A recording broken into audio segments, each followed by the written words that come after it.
Jadi kan dari sekian banyak company yang udah into do invest in, itu pasti ada aja kan yang mungkin along the way itu ternyata nggak cocok atau ternyata bisnis mereka nggak perform sebagus itu yang kayak awalnya diperkirakan gitu. How do you decide when to exit an investment? It's a very case-by-case basis. Of course, we're dealing with a lot of different sectors here, a lot of different founders. Dynamicsnya pasti beda-beda lah semua. Also, our fund itu kan close-ended ya. So the fund life is actually 8 plus 1 plus 1. The first 4 years itu is the investment period, and the remaining 4 years itu is the harvesting period. And then the last 2 is when we exit gitu kan. If we see that the expected returns and growth are being achieved, then we would actually exit little by little gitu. And how we do this is actually by selling secondaries gitu. And usually the secondaries are being taken by funds who are larger than us. We kind of like pass on the baton. At the early stage, maybe they were not comfortable to take that much of a risk to go early stage, and that's why Intudo is there to do that. But once the company has matured, then that's when we pass on the baton to these more global funds. They should be more comfortable now lah. And then I think also just on the exit landscape more generally in Indonesia is getting better and better. So yeah, there's a lot of exit opportunities in Indonesia, and hopefully we can explore all of this in the future. We're talking about the VC industry, maybe like 30 years ago itu kan belum ada ya VC. Dan sekarang ini tuh dry powder di VC industry masih udah lumayan banyak. So how do you see the industry evolving in the next 30 years? 30 years is a very, very long time, but maybe I'll just share the trends that we're seeing right now, and maybe ya nggak tahu ya kalau 30 years from now bakal kayak gini atau enggak. Tapi what we're seeing is that I feel like VCs will become more involved in the future. So not just providing capital, but going beyond that. And I think this is because founders are starting to realize that there's a lot more that they can get from the VCs gitu. As founders realize that there are so many things that they can leverage from their investors network, I think more and more founders will be demanding this. So I think in the future VCs will become more involved too. And I think this would also come from the fact that a lot of founders mungkin ujung-ujungnya juga decide to hop on to the other side. Yang tadinya founder, maybe the startup didn't work out or whatever, and then they actually end up joining the VC. And I think also probably we'll see more vertically focused VCs, given that a lot of nascent industries juga mulai popping up gitu kan, kayak Web3 for example. Now we're seeing like Web3 focused funds. In Europe itu banyak banget VCs yang only invest in gaming gitu. But these are trends that maybe we're not seeing in Indonesia yet gitu. Jadi mungkin, and yeah, because our VC industry juga mungkin mulainya agak lebih telat ya dibanding kayak US, Europe and the likes.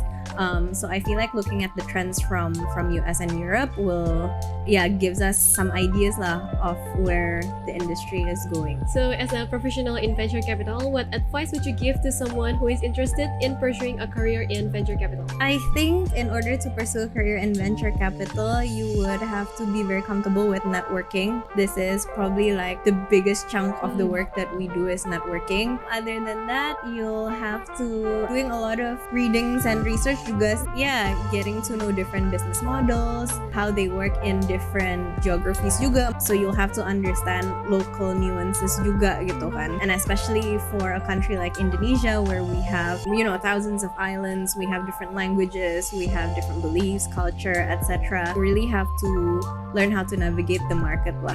Probably most important juga be curious gitu. That's basically what you do on your day-to-day job gitu kan. You're asking startups, how do they do this? How do they do that? Why not this? Why not that? How are you gonna get there? So a lot of questioning. So you have to be very curious and interested. So how do you balance the demands of your investors with the needs of the startups you invest in? Of course, different LPs will have different risk appetite and expectations too, right? It all comes down to stakeholder management lah ya.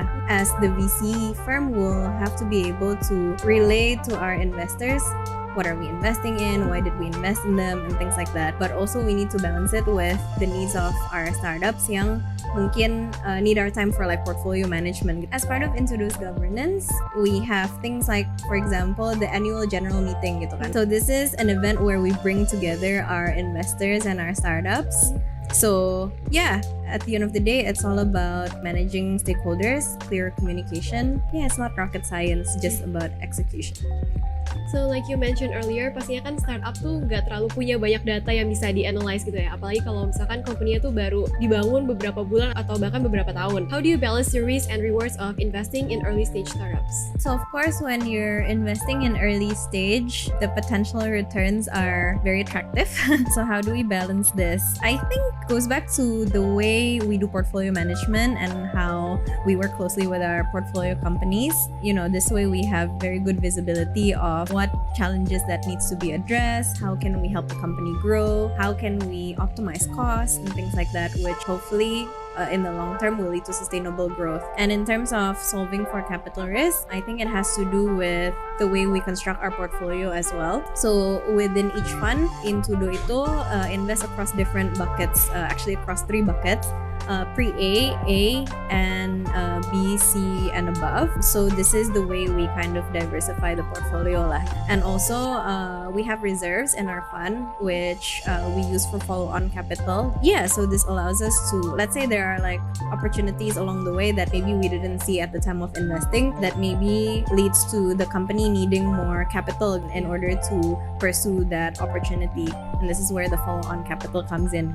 So as someone who work in VC, pastinya kan you know a lot of entrepreneurs and also like business owners. In a VC point of view, what is the common mistake that entrepreneurs make when developing their business? A lot of founders are obviously very passionate people, right? And they have a lot of really great ideas gitu. But sometimes this leads to them being too, maybe not enough focus gitu. Kayak they have too many great ideas that they try to tackle everything at once. Dan ujung-ujungnya malah jadi setengah-setengah. Actually, it might be better for them to really identify what are the priorities and what are the focuses. And then another one is probably on hiring kali ya. Sometimes they hire aggressively and ternyata gak ada longevity-nya gitu. And I think another point on hiring juga not only hiring based on skills and experience of the talent, tapi I think thinking about culture fit juga penting gitu. And maybe the last point is sometimes founders underestimate the importance of SOPs gitu. Don't underestimate the importance of SOPs even when you're still early.